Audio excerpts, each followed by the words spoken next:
그래서 먼저 우리 이천에 그 권사님 여기서 강의 들었을 때 처음에 정보의 권사. 네, 정 권사님이 같이 강의 들으면서 언제 그 시력이 그만큼 되겠냐고 걱정을 해서 그냥 걱정하지 말라고.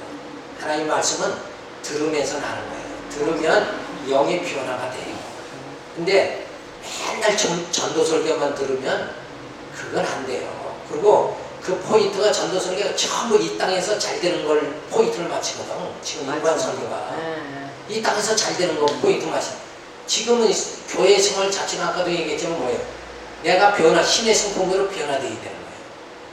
그러니까 영적 만나 말씀을 먹으면 그냥 내가 무슨 변화되겠다 그런 게 아니라 그냥 변화가 된다니까. 말씀 듣고 깨달으면. 자, 그 다음에 우리가 살펴보면 교리적 관점에서의 예정론의 정당성입니다. 칼빈은 궁극적 구원을 말했죠, 앞에서. 자, 그래서 하나님은 다 작정했어요. 천세전투기도 안에서 우리를 예정하셨죠. 그게 뭐예요? 예정하는데 다 내가 이렇게 해서 아담을 창조하고 그 다음에 아담이 타락하고 그 다음에 예수 그리스도 보내고 성령을 보내고 교회를 세워가지고 그리고 새하늘과 새 땅 부활의 몸으로 새하늘과 새 땅에 들어가게 하겠다. 요 일련의 프로그램을 하나님은 처음부터 뭐예요? 다 예정하셨다는 거예요. 그 순서대로 역사는 지금 흘러가는 거예요. 그래서 하나님이 작정하신 대로 예정하신 거예요. 그리고 부르시는 거예요. 그러니까 이런 예가 뭐냐면, 자, 어떤 그 화가가 이제 내가 이런 그림을 그려야 되겠다. 그러면서 다 머릿속에 이미 생각이 나가지고 쫙 가을 풍경을 그린단 말이에요. 그러니까 작가의 그 화가가 캔버스에 가을 풍경이 다 완성되기 이전에 작가의 머릿속에는 그 그림이 이미 있는 거예요. 있는 게 나타나는 거예요. 그러니까 하나님도 뭐예요? 하나님이 작정하셔요. 뜻을 세우셨는데 그래가지고 그것이 다 예정 부르심, 예수 그리스도 성령 쫙 이렇게 해서 나타나는 게 이미 뭐예요? 하나님의 그 속에는 이미 뭐예요? 작정되어 있는 거다. 정해져 있는 대로 역사 속에서 나타나는 거예요. 그래서 우리가 이 땅에 온 거란 말이에요. 자, 그래서 하나님이 작정한 대로 예정하시고 예정한 자를 하나님 부르시죠. 근데 부르실 때 이 아담이 타락함으로 죽었던 자예요. 죽을 수밖에 없는 게 아니라 죽었던 자들을 아무것도 할 수 없는 자, 그를 구원하는 게 뭐예요? 하나님의 능력이죠. 우리가 구원받을 수 있다 그러면 뭐예요? 우리가 그렇게 될 수 있다 그러면 그건 하나님의 은혜가 될 수가 없죠. 하나님의 온전한 은혜가 될 수 없는데 우리는 아무것도 할 수가 없는 거예요. 갓 태어난 아기가 젖주면 젖 먹고 그죠? 목욕시켜주면 목욕하는 수밖에 없지. 그 어린 아기가 뭘 요구하느냐. 요구 자체도 아무것도 할 수 없는 그때에 하나님 우리를 하나님의 자녀로 언약된 백성을 다 이끌어 주신다. 그리고 죽었던 자를 살리셔가지고 우리로 하여금 새로운 피조물이 되게 만드는, 다시 낳는 거예요.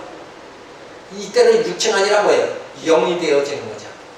이 육체의 삶으로만 살아가는 건 그건 죽은 자고, 영으로 살아가는 산자로 살게 만들어 주신다. 그래서 부르시고 듣고 깨닫게 그렇게 만들어 주세요. 그래서 생명이 주어지게 만들고, 그리고 예수 그리스도와 신비한 연합의 관계가 주어진다. 그리스도와 한 몸을 이루게 만들어 주신다. 우리가 주님과 한 몸이 되지 않으면 우리는 우리 자기 소견대로 살아갈 수밖에 없는 거예요. 그러다 보면 우리 소견은 죄의 노예니까 탐욕과 욕심으로 살다가 멸망당해버리고 만다. 근데 머리 대신 주님과 우리가 연합하죠. 한 몸이 되면 누구 뜻대로 살아가요? 주님 뜻대로 살아간단 말이에요. 내 뜻은 뭐예요? 나는 죄의 노예니까 탐욕과 시기로 살아갈 수밖에 없고, 그런데 주님과 머리 대신 주님과 한 몸이 되어지면 이제는 내 뜻이 아니라 주님 뜻대로 살아가니까 우리는 육신의 소욕이 아니라 성령의 소욕으로 살아갈 수 있게 되어진다. 그렇게 신비한 연합이 이루어지는 곳이 어디냐? 교회다요. 주님과 신비한 연합을 이루게 만드는 게 이 교회예요. 근데 이 교회가 장사꾼들이 모이는 곳이 되면 안 되잖아요. 그죠? 그리고 세상 꿈만 막 목사가 심어주는 곳이 되면 안 된단 말이에요. 희망을 가져라, 꿈을 가져라. 이거 가르치는 데가 교회가 아니란 말이에요. 근데 그 꿈이 진짜 새하늘과 새 땅에 대한 꿈이 아니라 이 땅에서 예수 믿으면 성공하고 잘 된다. 이런 꿈만 자꾸 심어준다. 믿으면 능치 못함이 없다. 이런 식으로 가르치는데 그 믿는다는 게 뭐예요? 하나님을 믿는 게 아니라 사업이 잘 되는 걸 믿으면, 병 낫기를 믿으면 낫는다. 이런 식으로 된다. 그러니까 먼저 우리가 말씀으로 변화되면서 이 신비한 연합, 그리스도와 연합이 돼버리면 병은 그냥 물러나버리고 그게 정도가 아니에요. 어느 방법이 더 정확한 거예요? 주님과 한 번만 되면 뭐예요? 사망, 질병, 모든 권세가 다 물러나죠. 그게 치유의 역사입니다. 순수한 치유의 역사는 그리스도와 한 몸을 이루게 만드는 거예요. 맞아요. 이런 엄청난 성경의 비밀이 담겨져 있는데 우리는 늘 볼 줄 뭘로 봐요? 육신의 눈으로 자꾸 보잖아요. 육신의 눈으로 인간의 그 사고방식으로 자꾸 본단 말이에요. 그게 아니라 우리는 뭘로 봐야 돼요? 말씀을 통해서 봐야 된단 말이에요. 말씀을 통해서 봐야 되는데 요 내 사고방식으로 본단 말이에요. 인간 이성으로 보는 게 아니라 말씀으로 봐야 돼요. 그 말씀이 뭐 진리죠. 진리가 세상을 보게 만들어져야 된다. 이게 변화된, 그게 뭐예요? 신비한 연합이 이루어져야 그 상태가 되지, 그게 쉬운 일이 아니다는 거예요. 그래서 이 신비한 연합을 이루게 하시는 분이 성령이에요. 성령이 신비한 연합을 이루게 만듭니다. 우리의 힘으로는 머리 된 주님과 신비한 연합이 안 돼. 난 내 생각에 늘 빠져있기 때문에. 근데 성령이 나를 주님과 신비한 연합이 이루어지도록 만들어 버린다. 그러니까 이렇게 말씀 깨달으면 성경이 얼마나 꿀성이 같이 단지 모른다. 이 맛을 성도들이 보게 만드는 게 우리의 사명이에요. 세상에서 잘 되는 것만 자꾸 뭐 해가지고 그러는 게 아니라 이 관계, 이게 기독교의 핵심이란 말이에요. 주님과, 머리 대신 주님과 한 몸을 이루는 것. 그리스도의 생명과 우리의 생명, 그리스도의 생명 안에서 우리가 신비한 연합이 이루어져 버려야 된다. 그래야 새하늘과 새 땅에 들어가서 살 수 있는 자격이 주어지는 거예요. 예수의 생명과 신비한 연합이 없이 난 나대로 따로 국밥 있죠. 그걸 그렇게 베풀면 안 된단 말이에요. 연합이 돼야 돼요. 어쨌든 우리는 주님과 연합, 내 사상과 모든 것이 다 주님의 생각을 바뀌어야 됩니다. 그래서 그리스도의 품성으로 자라나게 하시는 거예요. 그리스도의 신비한 연합으로, 그리스도의 생명으로 신비한 연합이 이루어져야 그리스도의 품성으로 자라나게 돼요.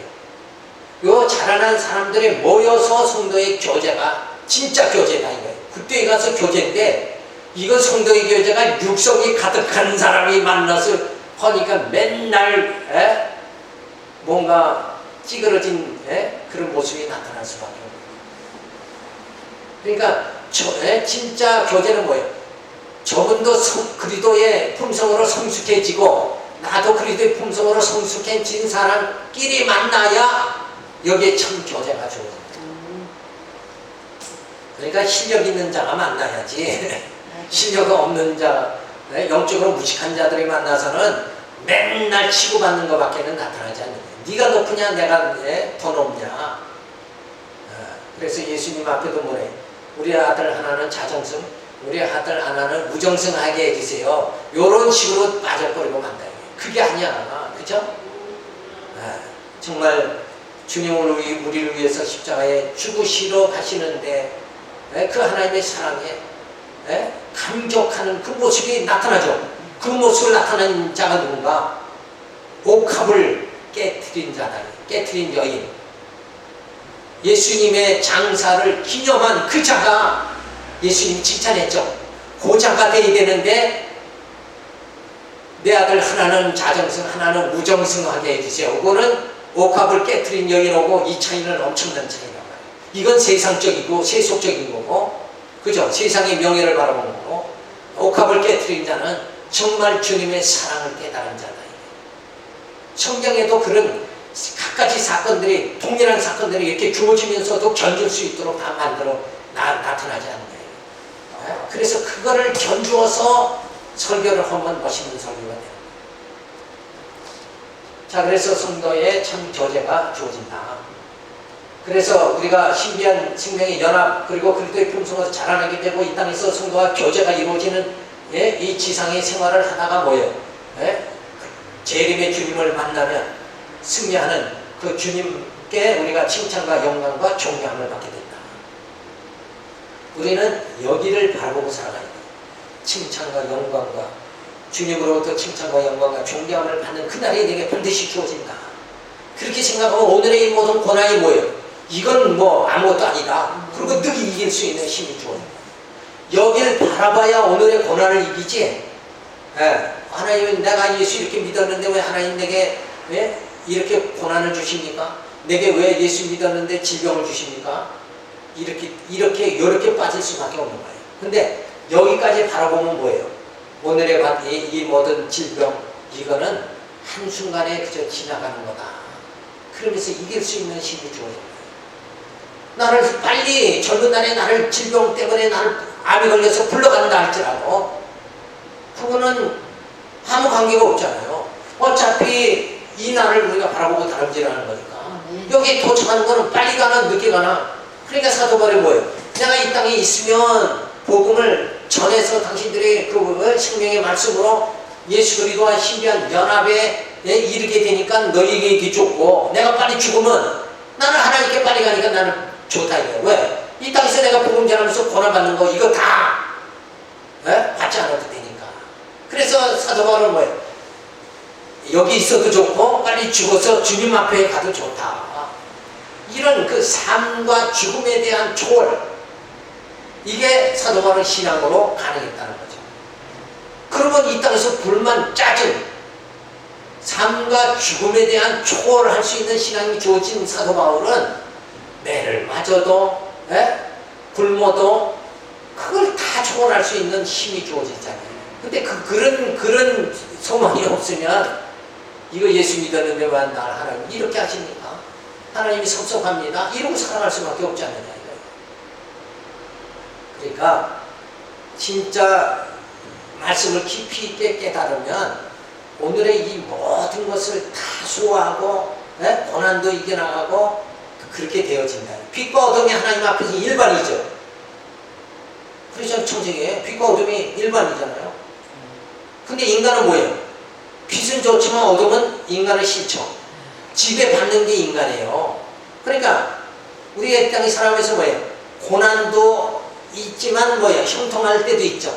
고난과 형통, 이게 다 일반이 우리 속에 되어질 수 있는 건 예수 안에서 생명의 신비한 연합이 우리에게 이루어지면 가능하게 된다. 왜? 어디를 바라보니까? 이 날을 바라보니까. 주님 앞에 흠과 티가 없이 쓸 날을 바라보니까. 그렇게 해주실 하나님이 믿어지니까. 그래서 담대하게 우리는 살아갈 수 있는. 오늘 고난당해도 괜찮고, 오늘 질병을 들었어도 괜찮고, 하나님께서 나를 정말 그리스도의 영광으로 감싸가지고 칭찬과 영광과 존귀함을 받게 해주신다. 이 신앙이 우리에게 주어지면 이 세상은 정말 뭐예요? 모든 것을 다 초연할 수 있는 마음이 주어진다. 그래서 아웅당하고 멱살 잡고 그런 일을 하면서 살 필요가 없는 거예요. 시기하고 질투하고 살 필요가 없는 거예요. 왜? 이 땅은 다 이 세상 것은 지나가나 오직 하나님만은 뭐예요? 영원하다. 영원한 그날을 사모하면서 오늘 이길 수 있는 힘이 우리에게 주어진다. 근데 우리는 이런 말씀을 계속 영적인 말씀을 들으면 이때는 그럴 것이다 인정을 하지만 조금 나가면은 또 현실만 보인다. 그렇죠? 현실은 눈에 보이는 게 더 앞서죠. 전쟁이에요. 영적 전쟁이에요. 그래서 우리는 항시 눈으로, 육신의 눈으로 보지 말고 뭘로 봐야 돼요? 믿음으로 봐야 돼요. 영적으로 봐야 됩니다. 네, 맞아요. 그러니까 영이 뭘 지배해요? 말씀이 영을 지배한 상태에서 말씀에 의해서 세상을 봐야 된다. 그 말은 뭐냐면 이 소망을 바라보면서 세상을 살아가야 된다. 이걸 전제하고 세상을 살아가면 그걸 영적으로 보는 눈이 있다는 거예요. 그죠? 근데 이게 생각이 안 나면 야 하나님 내가 20년 예수 믿었는데 왜 날 이 모양 이꼴로 살게 합니까? 원망과 짜증. 출애굽을 해주신 400년 종살이를 다 끝내게 해주신 그 하나님의 능력을 광야에서 물이 없다 그러니까 금방 그 영광을 다 잊어버립니다. 하나님의 능력을 하나님이 어떻게 하셨는가 다. 그래서 그들은 신의 산 앞에서 뭘 만들어요? 금송아지 만들고는 이 금송아지 우상이 우리를 출애굽시켜줬다. 애굽에서 해방시켜준 신이 누구냐? 요 키우 금송아지다. 요렇게까지 빠져버려요. 인간이 사악하게 빠지기 시작하면 엄청난, 그건 말도 안 되죠. 우리가 봤을 때 뭐예요? 모세를 통해서 10가지 재앙을 통해서 애굽에서 400년 종살이 끝내게 해주신 분이 누군가? 여호와 하나님이시다. 근데 금송아지 딱 만들어 놓고는 이 신이 출애굽시켰다. 이건 제가 만든 말이 아니라 성경에 그렇게 기록되어 있단 말이에요. 저들이 금송아지를 만들고 이 금송아지가 우리를 애굽에서 벗어나게 해준 신이다 이러고 찬양하니까 모세가 그만 그 광경을 보고 십계명을 돌판을 던져가지고 깨뜨리는 역사가 주어지죠. 인간은 그렇게 자기 생각에 빠지기 시작하면은 엄청난 그 세계, 어둠의 세계로 빠진다는, 그게 바로 뭐예요? 우울증이라는 거죠. 자기만의 생각 쫙 빠져버립니다. 사역을 이렇게 하면서 보니까 우리 목사님께 계속 사역자로 봉사로 난 나가시잖아요. 그러다 보니까 제가 이제 그 목사님 그 일을 좀 다 이렇게 하시게 하는데, 하면서 보니까 성도들이 정말 천태만상이야. 다 자기 생각대로 생겨가지고 좀 가서 좀 저기 하면은 그냥 어쩌니 저쩌니 그냥 막 불평들이 막 쏟아지고 그러는데, 그러니까 진짜 우리 목회자가 하는 일은 그런 사사로운 생각에서 벗어나고 진리로 생각할 수 있는, 그게 힘을 줘야 된다. 진리로 생각해야지. 말씀을 근거해가지고 생각해야 돼요. 가치관이 완전히 바뀌어버려요. 인생관, 역사관이 전부 바뀌게 되는 거예요. 그렇게 해서 변화가 돼서 주님 앞에 흠과 티가 없이 설 수 있도록 만들어요. 이 사명은 사도 바울이 뭐라고 그랬어요? 그게 얼만큼 힘들다고 그랬어요? 맞아요. 해산의 고통하는 것 같이. 진짜 그래요. 아유, 야, 정말. 해산의 고통? 나는 목사님이 저는 뭐 아닌데도. 남자니까 모르지만 아유, 여자분들은 알잖아요. 그래도 참 해산의 고통이 얼마나 고통스러운가. 그런 줄 알면서 또 나. 그렇죠. 근데 그건 자녀를 낳으면 기쁨이 주어지니까 네. 그 고통보다는 자녀 낳았을 때 기쁨이 그걸 삼켜버리니까. 그런 그래서 애를 7, 8 옛날 그거 받은 게 그렇게 잊어요. 잊으니까 그렇죠. 또 낳는 거죠. 있죠. 그러니까 기억 때문에. 이런 하나님의 섭리를 전체적으로 봤을 때 이렇게 작정, 예정, 부르심 듣고 깨닫게 그리스도의 생명의 신비한 연합이 이루어지고 그리스도의 품성을 잘하게 나고 성령 교제하면서 그리스도의 영광의 날, 승리의 날, 칭찬과 영광과 존경함을 받게 만드는 이 프로그램을, 이 계획을, 이게 하나님이 다 하시는 일이죠.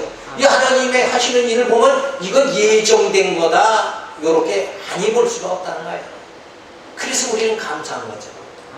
이대로 하나님 분명히 진행하시니까, 이 속에 나를 하나님의 자녀로 삼아주셨으니까 얼마나 감사하냐고요. 그래서 성경에 보면 외인은 성소에 들어가지 못하고 바깥들에 있어요. 근데 그 외인들은 뭐냐? 이방인들은 전부 이 혜택에서 빠진 자들이란 말이에요.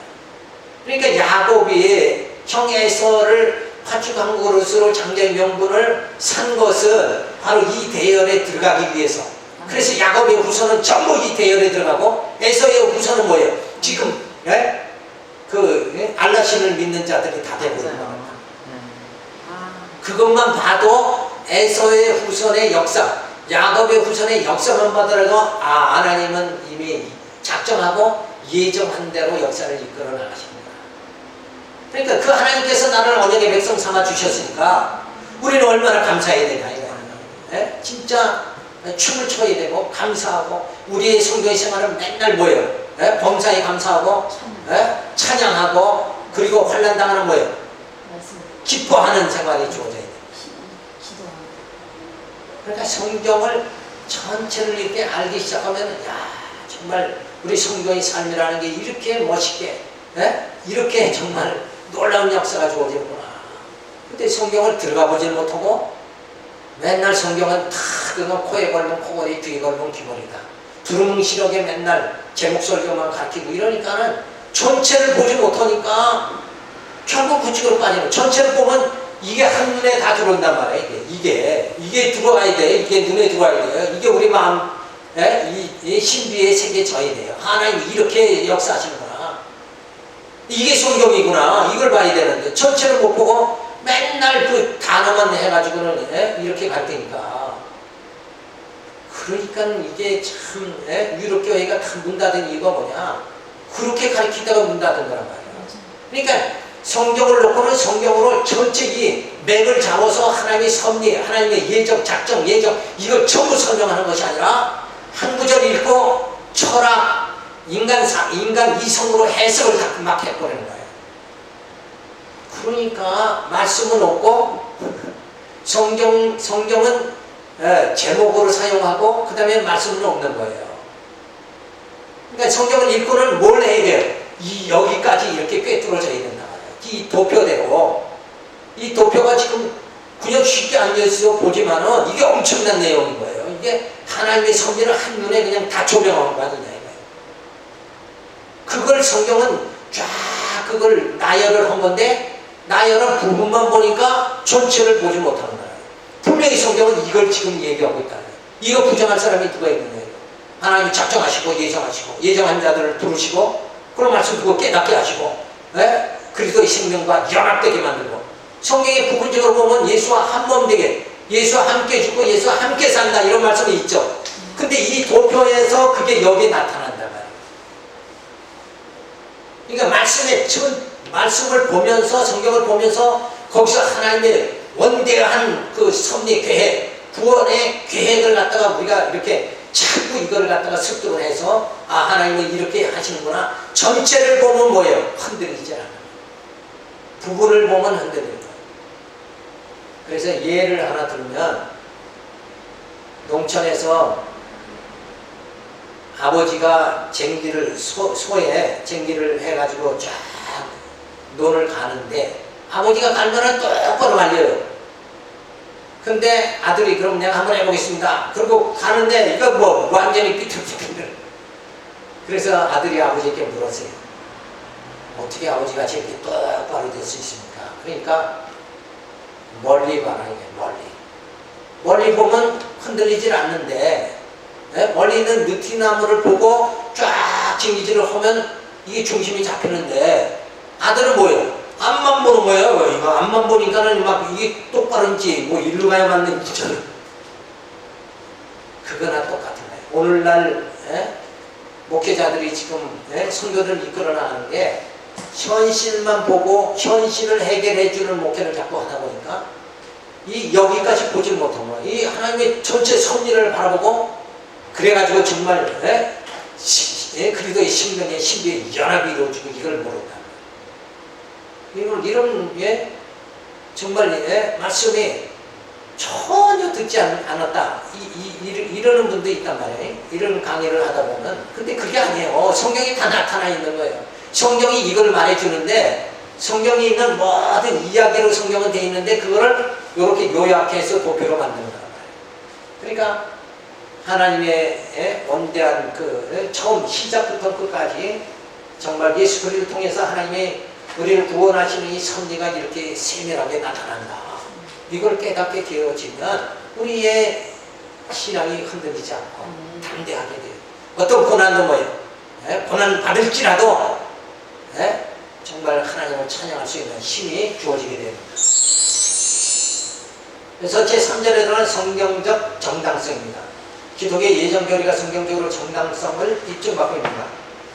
자, 이런 얘기 자체가 참 우스운 거예요. 하나님의 그 엄청난 섭리의 내용인데 예정이라는 게 이게 예정이 맞냐 틀리냐 각 교파마다 인정하는 교파가 대부분이 다 인정 안 하고 장로교만 조금 인정하는데 장로교 안에 목사님도 이거 예정 안 가르치는 사람이 대부분이단 말이에요. 근데 우리가 이걸 깨닫고 나면 예정을 하나께 우리가 깨닫고 나면 야, 이거 예정 깨닫는다는 게 이게 얼마나 참 귀한 것인가. 내 마음이 견고하게 쓰잖아요. 흔들리지 않고. 예? 역사를 시작하신 하나님께서 그 역사를 다 마무리를 누가 해요? 하나님이 하시는 거 아니에요. 그게 예정대로 하나님이 하시는 거죠. 그 가운데 나를 하나님의 언약의 백성 삼아주시고 나를 예정하셨고 나를 뭐예요? 그리고 영광의 날에 이렇게 나를 만들어 주시는 분이 누군가? 하나님이시다. 나는 그러니까 세상 염려, 걱정할 건 없죠. 그러니까 한날의 괴로움을 족한 줄 알고, 그죠? 육신적으로 여러 가지 어려움 당하지만 이거 그냥 다 지나갈 것이고, 그래서 담대하고, 그리고 내 영은 하나님의 말씀으로 힘을 얻고 살아갈 수 있는 이런 우리가 영적인 생활이 주어진 거예요. 그래서 언약 성취 사역으로 증거해 줍니다. 하나님이 절대 주권에 의한 영원한 작정, 예정을 포함해요. 작정이 없으시다면 어떻게 그것이 예언이 될 수 있으며 또한 예언된 말씀이 어찌 성취가 가능해질 수 있는가? 예언이라는 것은 작정이라는 섭리가 전제되지 않으면 불가능해진다. 그죠? 뜻을 세우지 않았는데 어떻게 뭐가 이루어질 수 있느냐? 이렇게 뜻을 세웠으니까 그걸 이렇게 이루어질 것이다 하고 말해주는 게 예언이에요. 그러니까 작정대로 뭐예요? 예언이 되는 거다. 그러니까 아까 말한 대로 화가가 무엇을 그려야 되겠다 이거를 머릿속에 계획을 하고 난 다음에 붓을 들죠. 그렇잖아요. 아무 생각이 멍하니 붓을 들었다가 뭘 그릴지 모른단 말이에요. 그거 그냥 낙서만 되는 거지. 낙서. 손이 쓰는 거, 손이 그려나가는 거지. 네. 그러면 작품이 될 수가 없잖아요. 머리가 그려나가야 돼요. 마찬가지로 하나님은 모든 이 역사를 갖다가 다 작정하시고 작정대로 이끌어 나가신다. 예를 들어서 다니엘이 꿈을 꾸죠. 꿈신상. 거기 머리가 뭐예요? 금이죠. 그건 뭘 말해요? 바빌론 제국을 말하죠. 그러니까 바빌론 제국, 메다 파사, 헬라 제국, 로마 제국이 등장하죠. 요거를 바벨론 제국이 세워졌다 무너지게 하고, 메다 파사가 세워졌다 무너지게 하고, 헬라 제국이 무너지게 하고, 로마가 세워지면서 거기에서 누가 와요? 예수 그리스도가 오셔서 로마 법에 의해서는 돌로 맞아 죽어야 되는데 로마 법에 의해서는 뭐예요? 십자가에 달려 죽어야 되는 거예요. 그러니까 그걸 다 이루기 위해서 뭐예요? 로마를 등장시킨다 하나님께서. 그러니까 이사야가 예언했어요. 메시아가 오면 뒤꿈치가 들려 죽는다 예언했는데 그대로 뭐예요? 결국 로마 시대에 로마법에 의해서 예수님이 죽으시니까 뒤꿈치가 들린다. 그러니까 예수님이 뒤꿈치가 들리도록 하기 위해서 로마가 등장하게 된다. 그러니까 하나님의 언약대로 이 역사는 진행이 된다. 이거를 우리가 분명히 알 수가 있잖아요.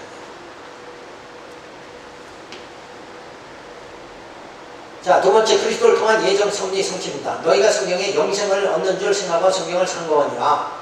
이 성경이 곧 내게 대하여 증거하는 것이로다. 그러니까 우리가 영생, 성경을 읽는 것은 뭐예요? 영생을 얻기 위함이다. 그죠? 근데 성경을 멀리 한단 말이에요. 성경 내용을 충분히 이렇게 하나님의 작정, 섭리의 예정, 이 모든 프로그램을 성경을 보면서 깨달아 나가야 되는데 부분만 보고 앉아있다. 그러니까 부분만 보면 뭐예요? 코끼리를 부분만 보면 다리 만진 사람은 코끼리가 기둥 같다 할 것이고, 배 만지면 이건 뭐 바위 같다 할 것이고, 그렇게 성경을 그렇게만 보고 있단 말이에요. 그러니까 하나님이 지금 어떤 작정 섭리대로 작정하신 대로 예정하시고 모든 것을 이끌어 나가시는지, 로마를 세우고 예수 그리스도를 오시게 하고 성령을 보내시고, 다락방에 성령 강림하게 하시고, 다가올 예전에 베드로가 예수를 세고 부인했던 자가 이제 성령 받고 난 다음엔 뭐예요? 이 주를 위해서 복음을 전하다가 순교하는 자가 되어지도록 이렇게 만드는 모든 역사가 뭐예요? 하나님의 작정대로 이루어지는 거다. 역사의 주인은 누구예요? 하나님이시다. 내 인생의 주인은 누구예요? 하나님이시다. 이걸 믿으면 우리가 초조하고 불안해할 필요가 없는 거잖아요.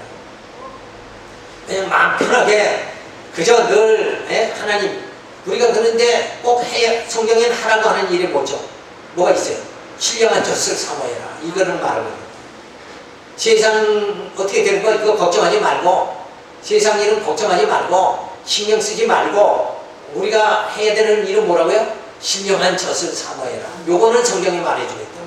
근데 우리는 신령한 젖을 사모하는 게 아니라 성경을 상고하면서 영생에 대해서 깨달으려고 하는 것이 아니라 신령한 젖을 사모하지 않고 공부할 생각은 안 하고 그냥 뭘 완전히 세상에서 잘 되는 거 막 응답받기만 바란다. 이건 문제가 다른 거다. 그거 예? 그렇다고 해서 은사를 부정하는 건 아니에요. 은사는 전혀 그런 의미가 아닙니다. 은사는 가르치는 은사, 봉사하는 은사, 다 은사, 병 고치는 은사 좋죠. 그럼 그대로 나가서 하면 되는 거예요. 근데 우리는 꿈을 허망하게 갖는단 말이에요. 천국에 갈 사람이 이 세상에서 성공하는 꿈을 갖고 뭐 세상 비전을 가져라. 60년대에 얼마나 가르쳤어요. 그게 아니란 말이에요. 그냥 이 땅의 것은 족한 줄 알라고 성경은 가르치잖아요. 그런데 우리에게 신령한 젖을 사모해라. 이 성경을 상고하면서 영생이 이루도록 우리가 해야 된다. 그래서 성경을 얼마만큼 성경 속에서 하나님의 그 작정 섭리를 깨닫느냐. 이것이 목회자가 우리가 지금 해고 그걸 깨달아서 전해야 된다. 아멘. 또한 아담으로부터 모세까지 아담의 번제와 같은 죄를 짓지 아니한 자들 위에도 사망의 왕노를 하였나니 아담은 오실자의 표성이라. 이는 아담을 지을 것을 작정하실 때 예수님 보내실 것도 이미 작정이 되었다는 말이다. 놀라운 예수 그리스도의 사건이 하나님의 영원하신 절대 주권에 의한 작정 섭리 안에서 이루어지고 또 이루어질 것이 분명한데 인간에 대한 예정, 선택과 유기, 예정 섭리가 의심받아야 할 이유는 전혀 없는 것이다. 그러니까 예정에 대해서는 이건 진짜 예정이 있기 때문에 나는 편안하다 이렇게 나와야 된다. 왜?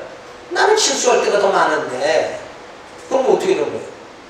그냥 실수한 대로 우리는 멸망당해버리고 말잖아요. 근데 하나님은 나를 구원해 언약의 백성으로 예정하셨으니까 뭐예요? 내가 실수할 때 나의 허물을 뭐예요? 하나님께서 감싸주신다. 그러니까 편안하게 됩니다. 그러니까 예정이라는 게 얼마나 귀한 것인가. 이 예정대로만 정확하게 깨달아도 우리의 신앙이 달라질 수 있다. 예정대로를 언약 성취 사역으로 증거해 준 거예요. 자, 하나님이 작정한 대로 예정하죠. 그럼 예정한 대로 하나님 뭐예요? 모든 이 역사를 언약과 성취로 풀어나가잖아요. 그러니까 하나님의 작정이 없다면 언약할 수도 없고 그걸 또 이루어나가는 과정이 주어지지 않는 거예요. 그러니까 하나님의 뜻, 하나님의 기쁘신 뜻, 그게 먼저 세워진 거예요. 그리고 이 땅을 다 창조하시고 아담을 창조하시고 그리고 예수 그리스도를 보내고 교회를 세우고 성령을 보내고 예수가 기름할 때 우리가 다 흠과 티가 없이 쓸 수 있도록 그래서 그 영생함을 받을 수 있도록 새로운 새 땅에 들어갈 수 있도록 이렇게 하나님의 모든 프로그램이 이미 정해져 있는 것이다. 이걸 갖다가 우리가 믿어야 되죠. 그래서 하나님은 예정하십니다. 그래서 죄 가운데 가둬두셨다가 구속해 주십니다. 여기서 죄 가운데 가둬두셨다. 이 말을 해석을 해봐요. 이게 무슨 의미죠? 저희 가운데 했다는 거는 우리를 제 안에 지금 이 세상에 사는데 그 안에 있는 거잖아요. 세상 안에서 사는 그거를 말씀하십니다. 예수님 오시기 전이니까 죄에 빠져 있는 상태에 머물고 있는 거죠. 대방 전, 대속 전이니까. 자, 그런 의미는 이제 일반적인 해석으로는 맞는 얘기예요. 맞는데 거기다 하나 더 구체적으로 첨가할 건 뭐냐면 요 가두어뒀다는 거. 예수님 오시기 전이니까 다 죄인이니까 죄 가운데 있는 거죠.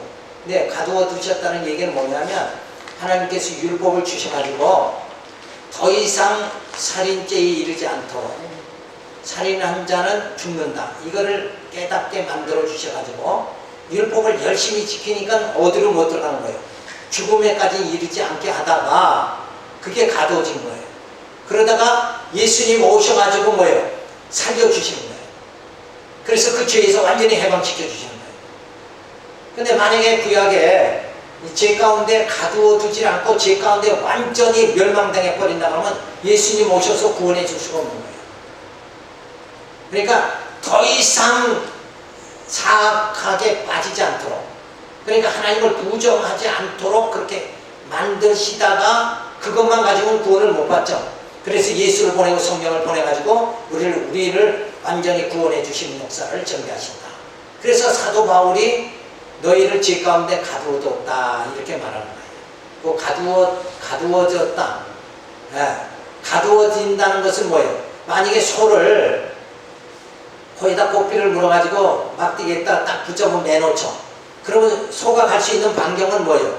그 줄 길이만큼밖에는 더 못 가죠. 그런 것을 의미하는 거예요. 그러니까 더 이상 완전히 사탄의 노예가 되지 않도록 이렇게 멸망당하지 않도록 붙잡아 놓는 거예요. 그게 바로 율법의 역할이죠. 그래서 율법으로 가두어뒀다가 그 다음에 복음으로 뭐예요? 완전히 벗어나게 만들어주시고, 그 관계를 뭐라 그러냐면 율법은 우리의 범죄가 더 진행되지 않게 만드는 게 율법이고, 복음은 뭐예요? 우리 속에 있는 죄를 갖다가 완전히 소멸시키는 걸 말한다. 그걸 이해를 하셔야 돼요. 그러니까 율법은 우리로 하여금 살인에 이르지 않도록 만드는 거예요. 근데 우리 속에는 뭐가 있어요? 여전히 탐욕과 시기, 질투가 여전히 있는 거예요. 근데 그거를 예수님이 오시고 성령이 오셔서 우리 속에 있는 이 죄성을 자체를 갖다 소멸해버려요. 그걸 뭘로 대체해요? 뭘로 대체해요? 우리 속에 있는 시기와 질투와 이런 걸 뭘로 대체해요? 예수님 오셔서 성령이 그렇게 해주시는데 말씀. 시기와 질투가 아니라 뭘로 바꿔줘요? 말씀. 사랑으로 바꿔줘요. 사랑. 그죠? 사랑이지. 그러니까 요 죄 가운데 가둬뒀다가 예수님 오셔서 죄 가운데 가둬뒀다는 것은 육체의 행위로 더 이상 범죄에 이르지 않게 만들었다가 우리 예수님이 오셔서 우리 속에 있는 죄성 자체를 소멸해버리는 거예요.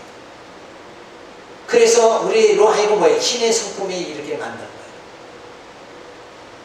거예요. 그런 관계를 여기서 이 말을 사도 바울이 너희를 죄 가운데 가두어 두셨다 하는 말이 바로 그런 영적인 넓은 의미를 가지고 있다는 거예요.